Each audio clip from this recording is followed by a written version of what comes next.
Hey all, how you doing tonight? I am excited to be not in my house. Make some noise for that. The bar is low and we cleared it, team. That's awesome.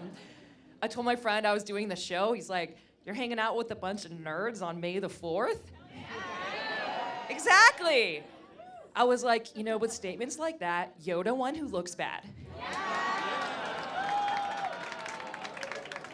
There's a lot of Leias to these people. I was kind of lukewarm on that guy anyways, though.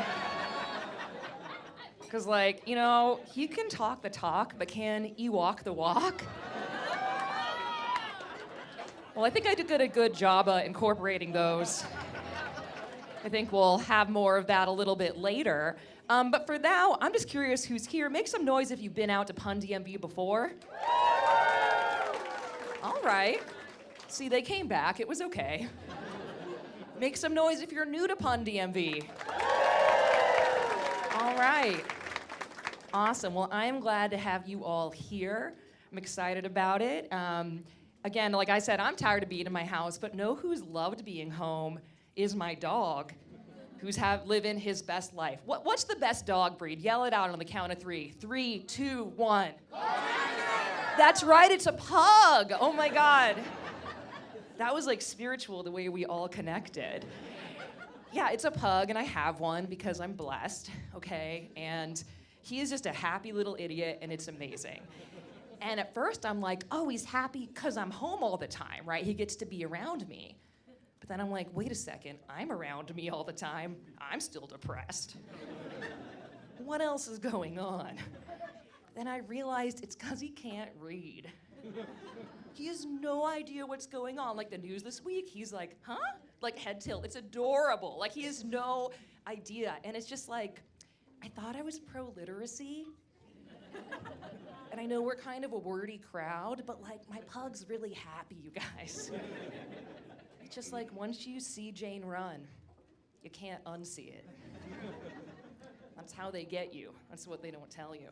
He is happy all the time. The only time I've seen him upset was at the vet. He had to get on the scale. You know, for a dog, it doesn't hurt. It's just like a flat surface. And he's losing his little pug mind. He's like running around, barking. So we finally get his weight. Then we have to take his temperature, which for a dog involves putting a thermometer in his butt. Totally fine. No reaction.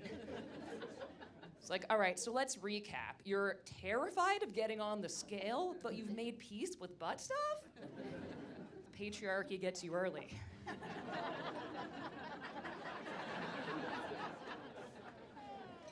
Hard to see happen to your own child. You know, try to protect him. I can only do so much. My husband and I have talked about having like a human child, and I was considering adoption, not only because I'm a hero and the best person,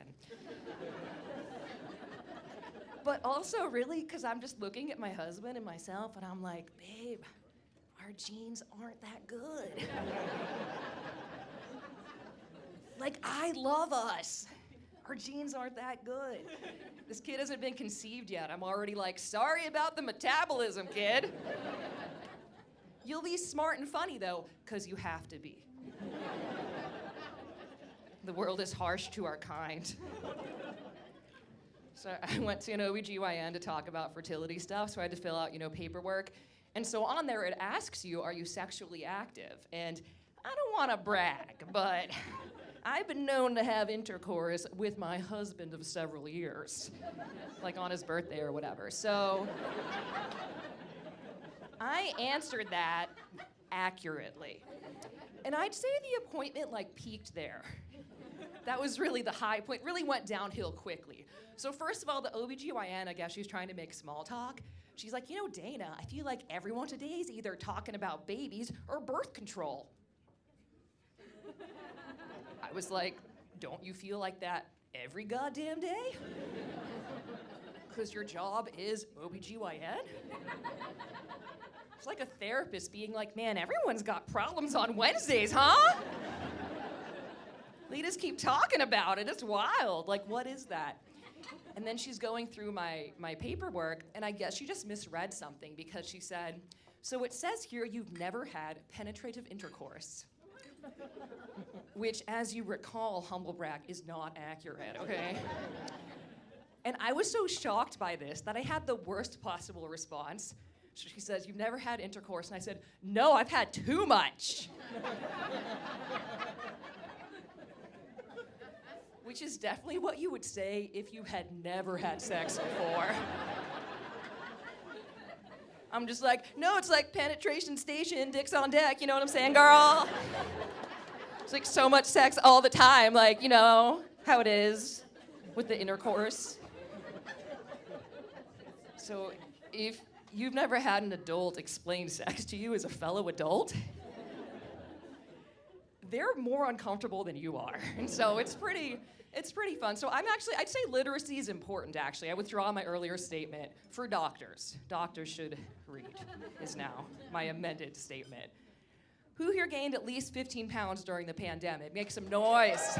Yes, my people. If you didn't, it's like, I want us to be friends. We just don't have that much in common. Another wave can be coming, you guys. There might still be time, okay? We could still be friends. It's just like, don't freak out. Like, some of my best friends are thin, but like, are they? You know what I mean? Like, just like thin people, you can love them, but you can never truly know them. You know what I mean? I just don't trust them. Anyways, like, has anyone been to Milk Bar down at City Center? Yeah, so Milk Bar fan. So if you don't know, Milk Bar is this trendy dessert place. It's by this thin blonde lady, Christina Tosi, which if you watch MasterChef Junior, which I do, because I know how to party, okay? She's one of the judges on there. Side note, do you know 8-year-olds will make you gourmet meals? I gotta start having sex. Like, I need that to happen. Another side note, I love on cooking shows, they're always like, the stakes couldn't be higher. And I'm like, you could kill the loser. Like, there's so many ways to escalate the drama here. They should really contact me. But anyways, so this thin blonde lady, Christina Tosi, starts this dessert place, very popular, lines around the block, yeah, when it opened, on weekends and stuff. It's called Milk Bar. The whole premise of this place is desserts inspired by cereal milk. She's like, "No, it's decadent to me, the milk left over after cereal." That is some skinny bitch nonsense. Right there. I'm like, "No, it's decadent, Christina Tosi. Butter, try some." Jesus Christ. She's like, "Eat my desserts." I don't. Like, what is that? I was having dinner with a thin friend the other day, because I totally have them, and she was giving me unsolicited weight loss advice, which on behalf of all fat people, we love it. Just like, keep it coming. We love to hear the takes. We love to hear it. And so she's like, "Dana, know what's a really good snack for weight loss?" And I'm like, "Oh boy, I know you're gonna keep talking, so okay, let's just get this over with." And she's like, "Just eat like 10 nuts. Just count, eat 10 nuts. It's very filling." And I'm like, okay, there's so much wrong with what you said. It's hard to know where to begin. But for one thing, if your goal is strictly weight loss, nuts are actually a very fattening food. There's a lot of fat in nuts, so that's not the best food for that. And she was like, "No, but Dana, they're a complex fat." And I was like, "Well, so the hell am I." All right, you guys ready for some puns?